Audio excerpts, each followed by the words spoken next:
নমস্কার। আজ আলোচনা করব হস্তরেখার মাধ্যমে চিরকুমার বা চিরকুমারী যোগ। তো অনেক ক্ষেত্রে দেখা যায় যে জাতক বা জাতিকা সম্বন্ধ দেখছে কিন্তু বিবাহ ফাইনাল হচ্ছে না, বারবার বিবাহ সম্বন্ধ আসছে এবং কেটে যাচ্ছে, কোনো কিছুতেই তার ফাইনাল হচ্ছে না। এইভাবে দীর্ঘদিন সে চেষ্টা চালিয়ে যাচ্ছে। তো আপনি আপনার নিজের হাত দেখলেই বুঝবেন যে আপনার মধ্যে কি সেই চিরকুমারী বা চিরকুমার যোগ আছে কিনা। মেয়েদের ক্ষেত্রে অর্থাৎ জাতিকার ক্ষেত্রে দেখবেন বাঁ হাত এবং জাতকের ক্ষেত্রে বা ছেলেদের ক্ষেত্রে দেখবেন ডান হাত।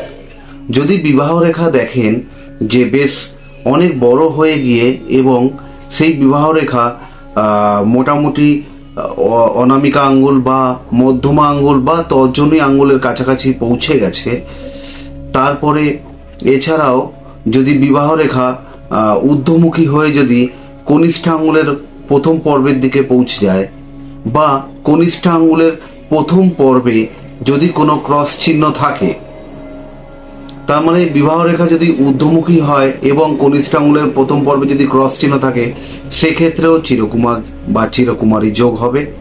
এবং যদি বিবাহ রেখা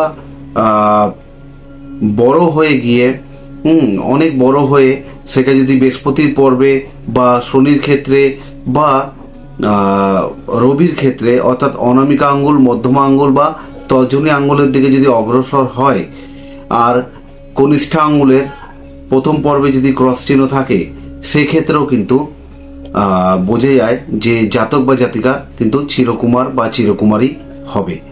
অর্থাৎ আপনাকে কিন্তু এই দিক থেকে খেয়াল রাখতে হবে যে এই যোগগুলো যদি থাকে সেক্ষেত্রে কিন্তু বিবাহের দিক দিয়ে বিবাহ না হবার সম্ভাবনাটা কিন্তু সবচেয়ে বেশি, যার জন্যই এই যোগটাকে চিরকুমার বা চিরকুমারী যোগ বলা হয়। ভালো থাকবেন।